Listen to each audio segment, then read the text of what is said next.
Fala aí, pessoal, beleza? Mais uma vez, ó, satisfação indescritível estar aqui na presença de vocês, compartilhando desse assunto maravilhoso que é a química, trazendo informações substanciais, né, para que você consiga entender desse assunto. E hoje nós vamos comentar de um assunto de extrema relevância.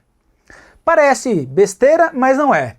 E eu vou começar te dando uma dica qual é a extrema relevância deste conceito. Preste atenção. Vamos supor que você vai comprar um medicamento para o seu filho. Medicamento que você quiser entender, pensar, enfim.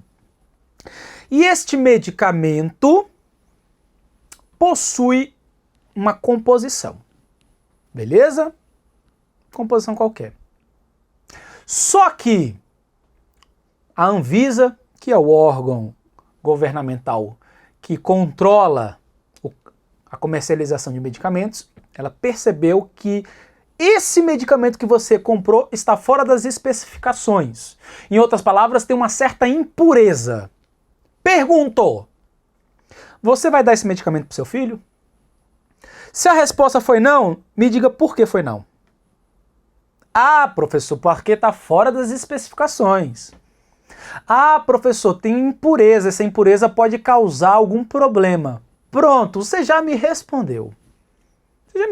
Você já me disse tudo. A aula que nós vamos abordar hoje é a aula que aborda o conceito de métodos de separação de misturas.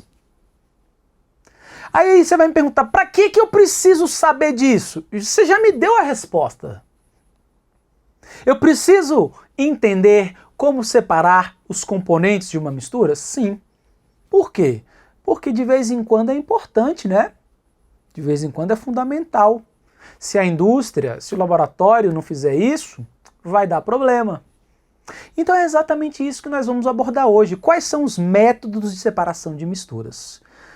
E você lembra que nós vimos na aula passada que existem misturas homogêneas e heterogêneas. Se existem misturas homogêneas e heterogêneas, é óbvio que existem técnicas, métodos diferentes para cada um deles. Concorda comigo?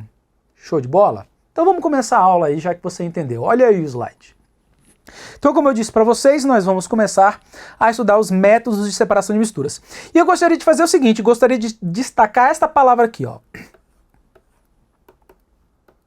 Pronto, já para dar o pontapé inicial. Métodos de separação de misturas. Olha aqui para mim, a minha pergunta é fácil. Hoje eu tô animado, né? Hoje eu tô inspirado. Quando você faz uma separação, você vai separar materiais. Este processo que você está fazendo de separação é um processo físico ou químico? O que você acha?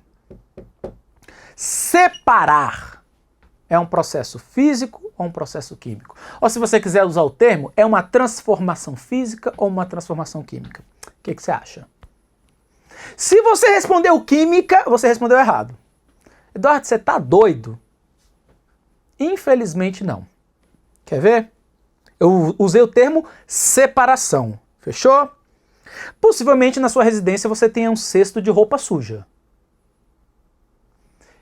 Alguém vai lá e fala assim, vou pegar o meu nome para não gerar polêmica. Eduardo, vai lá no cesto e separa as calças. Porque a gente vai lavar. Beleza. Eu vou lá no cesto e separo as calças. Eu enfio minha mão no cesto, eu pego uma calça. Quando eu tiro do cesto, vira um short? Continua sendo uma calça. O que eu fiz? Separei a calça das outras roupas. Isso foi uma transformação química? Foi física. Então, todo processo, todo método de separação não é transformação química. Todo método de separação é uma transformação física. O material separado continua sendo o mesmo. Ele só foi isolado, separado, tirado da companhia dos outros. Tranquilo? Show de bola? Ficou claro? Então, você já sabe, acho que eu já posso ter ido embora, né? Vamos terminar a videoaula agora aqui, porque acabou. Você já sabe tudo. Brincadeira. Vamos ver informações mais importantes do que essas. Olha aí o slide, vamos lá. Então, métodos de separação de misturas, é isso que nós vamos falar. Então, em laboratório é necessário em muitas ocasiões, trabalhar com materiais que possuem alta pureza, para não ocorrer reações adversas, né, reações não previstas. Porém, na natureza, como eu já havia comentado, é muito difícil você encontrar materiais puros, quer dizer, você encontrar substâncias. Então, óbvio e claro, é necessário você realizar a purificação, para que as impurezas não causem reações adversas, correto? Essas técnicas de purificação são comumente conhecidas como métodos de separação dos componentes de uma mistura, tá? Então essa videoaula vai abordar algumas dessas técnicas. E por que eu estou falando algumas? Porque é simples. Existem as misturas homogêneas e existem as misturas heterogêneas. E se existem misturas homogêneas e heterogêneas, existem técnicas para homogêneas e técnicas para as heterogêneas. Dá para abordar tudo nessa videoaula? Só se eu falar que nem um louco. Então eu não vou fazer isso, eu quero que você entenda, eu não quero falar que nem um louco. Então nesta videoaula nós vamos falar de uma delas e na próxima as outras. Tudo bem? Tranquilo? Então, os processos de separação de misturas são técnicas que são muito utilizadas em laboratórios e em indústrias. Essas técnicas, como a gente comentou, são processos físicos. Processos físicos significa que não há formação de novas substâncias. Tudo bem? Existe apenas uma separação, um isolamento. Tá certo? Então, se não há formação de novas substâncias, se são processos físicos, esses processos físicos se baseiam nas propriedades das substâncias. Ó, olha aqui para mim. Quando que a gente falou de propriedades das substâncias, dos materiais? Foi lá na primeira videoaula. Lá na primeira que eu me apresentei para você. Lá na primeira eu falei de propriedades.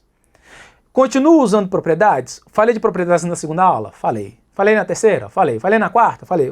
Estou falando dessa, na quinta? Sim. Vou falar nas próximas? Vou. Todas as aulas eu vou falar de propriedades? Todas. Então, cara, presta atenção. Se você não entender o alicerce, o primeiro andar desmorona. Eu sempre vou falar disso. Então, beleza. Como que eu vou separar as substâncias que constituem uma mistura? Eu vou separar me baseando na diferença de propriedades. Por quê, Eduardo? Falei também nas videoaulas anteriores.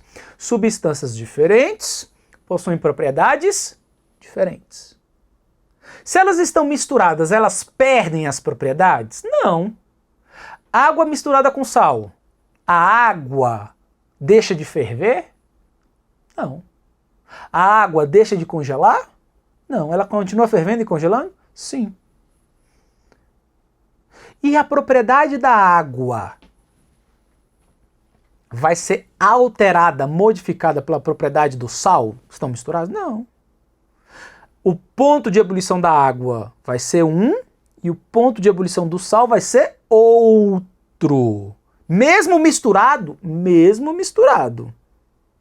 Porque se são substâncias diferentes, possuem propriedades diferentes. O que eu fiz? Eu apenas peguei os dois e coloquei dentro do mesmo recipiente. Pegar dois materiais diferentes e colocar dentro do mesmo recipiente não faz com que suas propriedades se alterem, se modifiquem. Eles só estão misturados. Tá bom? Então, todo método, toda técnica de separação de misturas se baseia na diferença de propriedades dos entes misturados. E é claro que se eles estão ali, misturados, as suas propriedades continuam sendo as mesmas. Então é nisso que eu vou me basear. Fechou? Olha aí o slide então, vamos continuar. Então, baseando nas propriedades de substâncias. Essas propriedades físicas podem ser solubilidade, ponto de fusão, ponto de ebulição, densidade, a habilidade de substâncias a dissolver. Eu coloquei de negrito antes que as pessoas pensem que eu errei. Eu não errei. Existe adsorver e existe absorver. Tá? B de bola e D de dado, tudo bem? Então, para que não haja dúvidas, Eu coloquei. E quando chegar o momento, eu vou falar desse D de dado aí, de adsorver. Fechou? Então vamos continuar, vamos dar prosseguimento.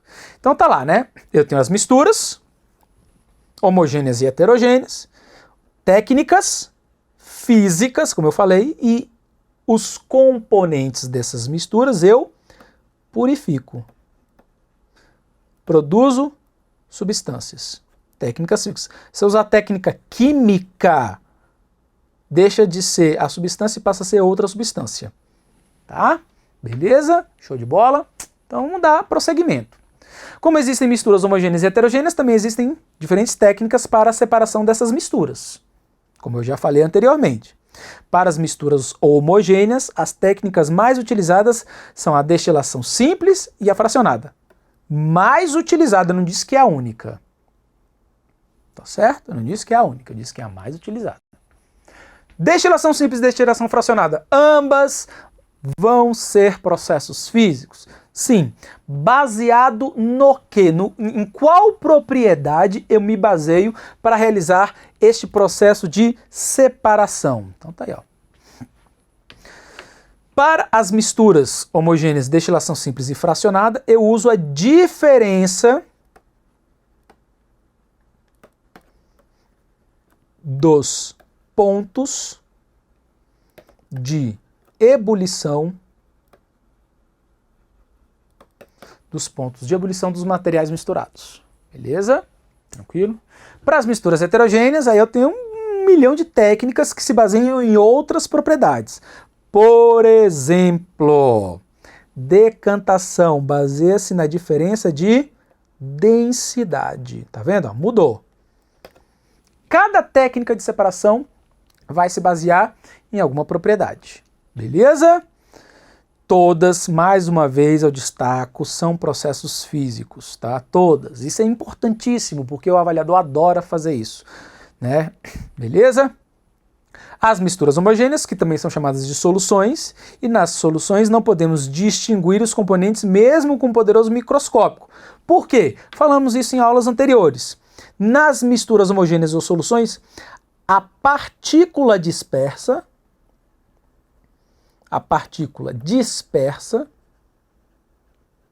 tem um tamanho, né? Tem um tamanho menor do que 10 nanômetros. Tá? Só relembrando isso. A gente comentou, mas eu gosto de enfatizar para você fixar isso na memória. Tá?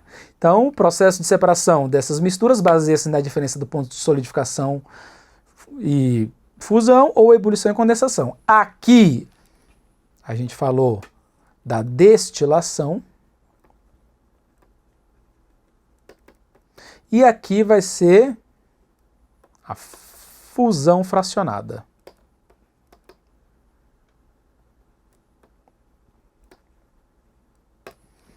Beleza? Tranquilo?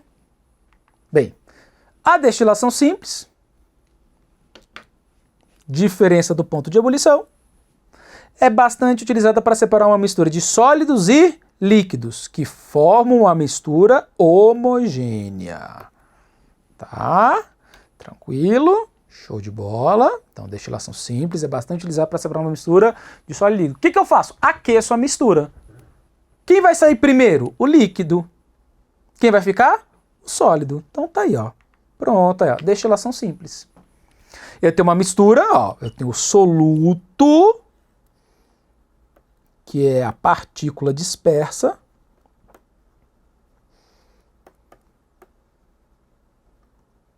Eu tenho o soluto e o solvente volátil. Aqueço, forneço calor, né? Forneci calor. Aqui. O que vai acontecer? O solvente, o líquido, vai evaporar, vai passar por um condensador e este vapor que está passando pelo condensador volta para o estado líquido. Separei a água do sal. De que forma? Destilação. Destilação simples, usada para separar sólido misturado com líquido, e esta mistura é uma mistura homogênea. Correto? Beleza? Simples desse jeito. Porém, eu posso realizar a destilação também a baixas pressões. Aí você vai me perguntar, Eduardo, para que eu vou fazer isso? Aí você vai olhar para mim de novo. Lá na aula de transformações, lá atrás, você viu que eu fiz um exercício. E nesse exercício, estava falando que se a pressão atmosférica diminuir, o ponto de ebulição diminui. Na questão, estava falando que o ponto de ebulição aumentava, por isso que o item era errado. Mas já estou te adiantando aqui. Se eu diminuir a pressão no sistema, o ponto de ebulição diminui. Então, consequentemente, se eu fizer a destilação em pressões reduzidas, o líquido vai evaporar mais facilmente. Por isso que às vezes é interessante fazer a pressões reduzidas, para o líquido evaporar mais rápido. Sacou a ideia? E aí eu uso um equipamento chamado de rotaevaporador, ou evaporador rotativo. É um equipamento que diminui a pressão para evaporar mais rápido. Vou trazer uma figura aqui, um exemplo, de um dos equipamentos de um fabricante de um rotaevaporador ou evaporador rotativo. Olha aí o slide, ó. Dá uma olhadinha. Então, né, como eu já disse, nesse caso eu torno o processo mais rápido porque a pressão interna foi reduzida e a pressão interna reduzida, a transição do líquido para o vapor é mais rápido, fica mais célere. Tá aí, ó. Isso é um evaporador rotativo, tá? Aonde é capaz de reduzir a pressão interna. Aqui, ó, isso aqui, ó, essa parte aqui é ligado numa bomba de vácuo.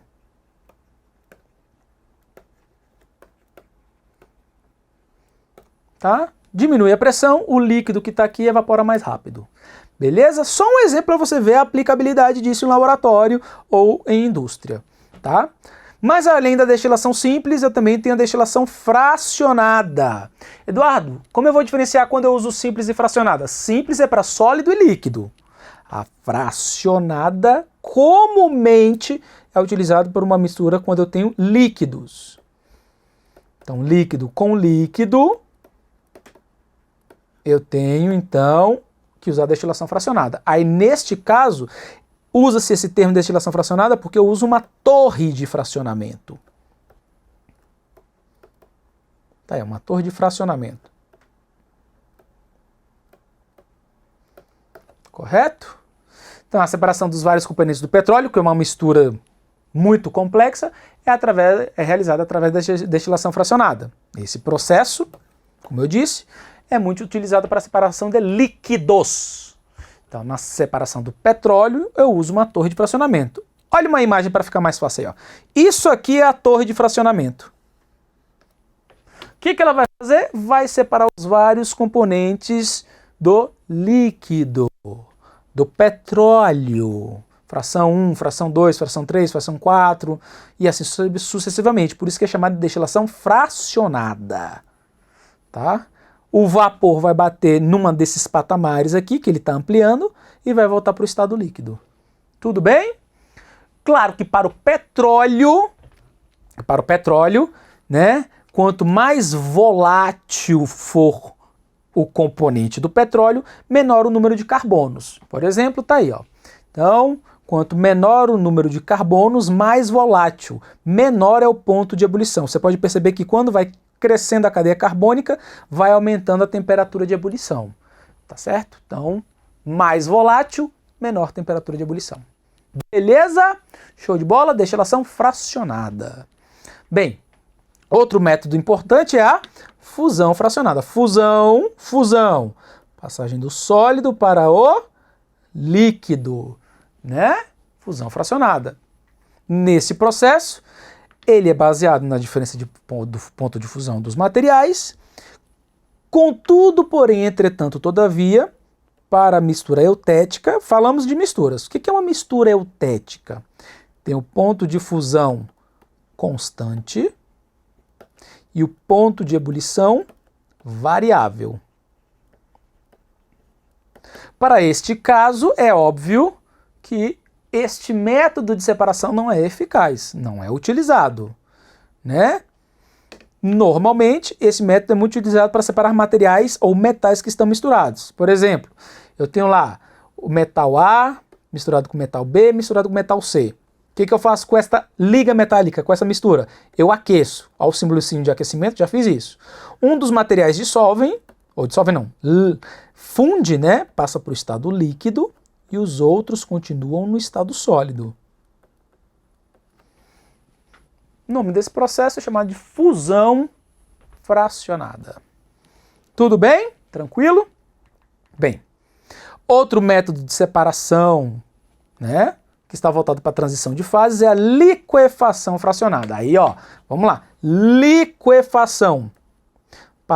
Passagem do estado gasoso para o estado líquido. Eduardo, por que você está escrevendo dando tanta ênfase? Exatamente por isso. Eu estou falando do processo de separação de gases. E você já viu comigo, a gente já comentou que gás é diferente de vapor.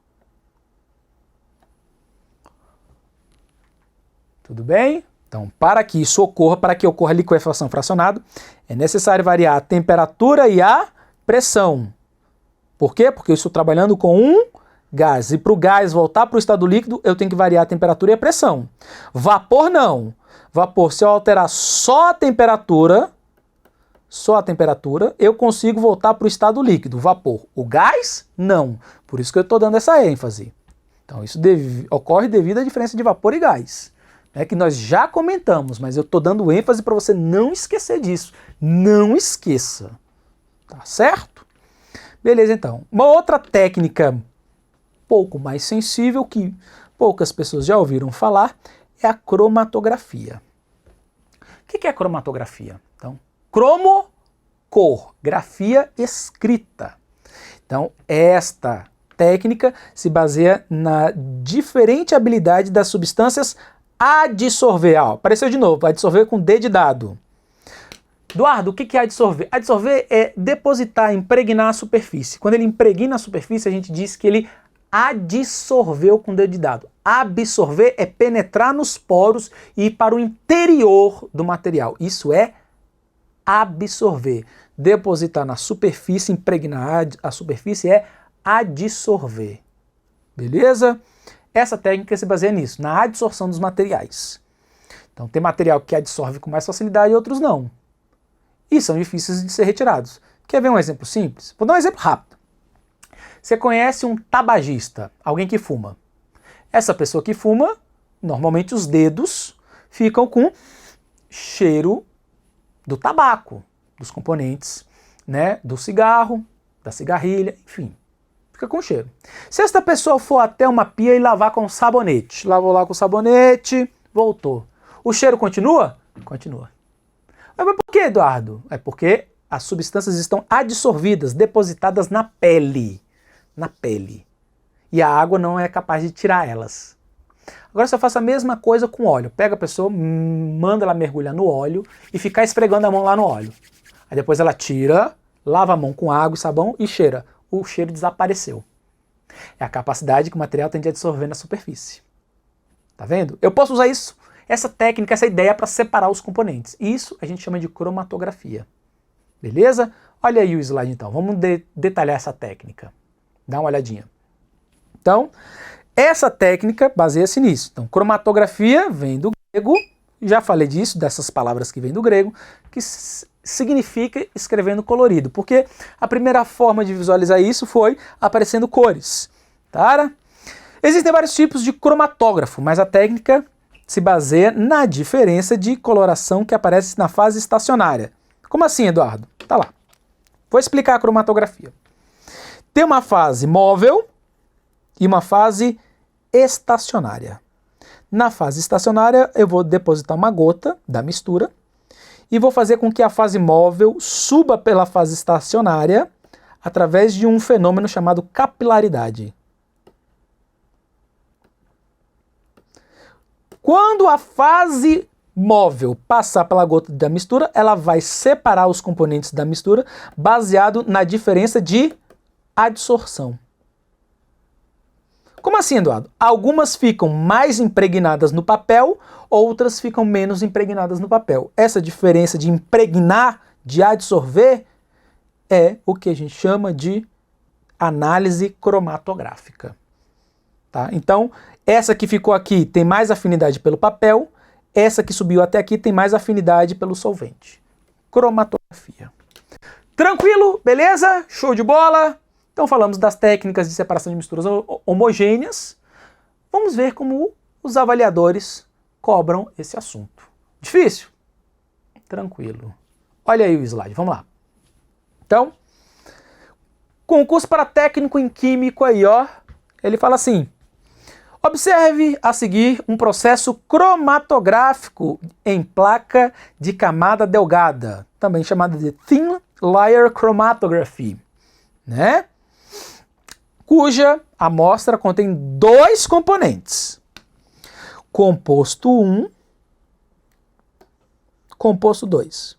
O composto 1 tem mais afinidade pelo papel ou pela placa. O composto 2 tem mais afinidade pelo solvente. O composto 1 tem mais afinidade pela fase estacionária. O composto 2 tem mais afinidade pela fase móvel. Beleza? Baseado nesse processo é correto afirmar. Então, primeiro, o composto 1 tem RF. O que é RF? RF é a retenção, ou o fator de retenção, se você quiser assim, tá no inglês, né? Igual a 0,34 e o 2, 0,77. É simples, fácil de calcular isso. Composto 1, quanto que ele deslocou? 22. 22 dividido pelo tanto que o solvente preencheu. Quanto que o solvente preencheu? 65. Isso aqui é o RF do 1. Como vai ser o RF do 2? O fator de retenção. Ué, o quanto o 2 percorreu? 50 dividido pelo quanto o solvente preencheu. 65. Isso aqui é o fator de retenção 2. Se você fizer a conta, isso aqui vai dar aproximadamente 0,34. E esse aqui vai dar aproximadamente 0,77. 0,34, 0,77. Resposta letra A de amor. Fácil de... Nossa senhora, como é fácil. Mas para desencargo de consciência. O valor do fator de retenção pode determinar a fórmula estrutural do composto? Não, velho. Você está separando, você não está determinando fórmula. Isso é uma técnica de separação. Você não vai determinar a fórmula nunca fazendo isso. O valor do fator de retenção do RF não depende da composição da fase móvel? Poxa, cara! Mais afinidade pela fase estacionária, mais afinidade pela fase móvel. Não depende. Errado. D. O RF não depende da espessura. Fase estacionária. Não depende da espessura. Depende da fase estacionária. Não. O RF é uma proporção, divisão entre a distância que o solvente percorre pela distância percorrida pela amostra. É o contrário.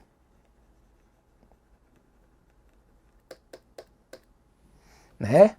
É pela amostra percorrida pelo solvente percorrido, a divisão de um pelo outro. Ele falou o contrário. Então, tranquilo, resposta letra A de amor, show de bola. Vamos ver mais uma? Mais uma, tá aí, ó, de novo. Acerca da destilação simples.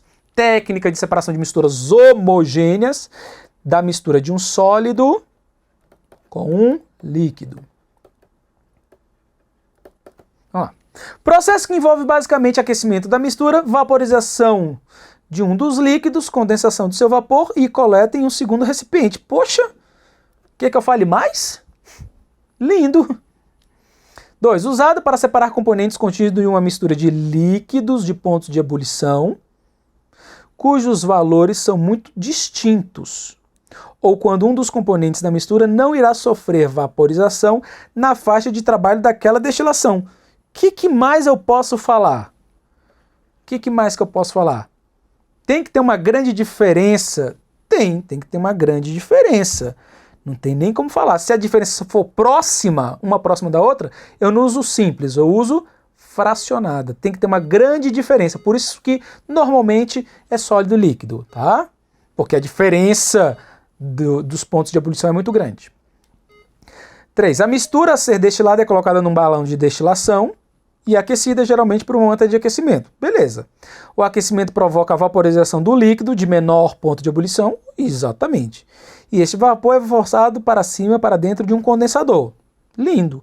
No condensador, a água que circula na camisa externa resfria o vapor e condensa num segundo recipiente. Poxa, ele está descrevendo exatamente o que é uma destilação, não tenho nem o que falar. 4.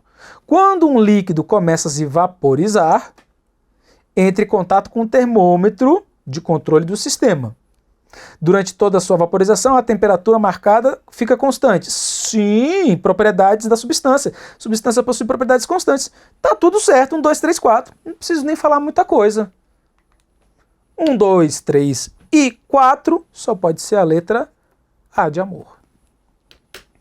Tranquilo? Beleza? Então, espero que você tenha entendido. Espero que você tenha visto que é óbvio, é fácil, é tranquilo como quando são cobrados na prova. Desejo aí a todos bons estudos e se houver dúvida, mais uma vez, não tenha medo. Manda aqui pra gente que a gente responde. Muito obrigado e até a próxima videoaula. Tchau, tchau, gente!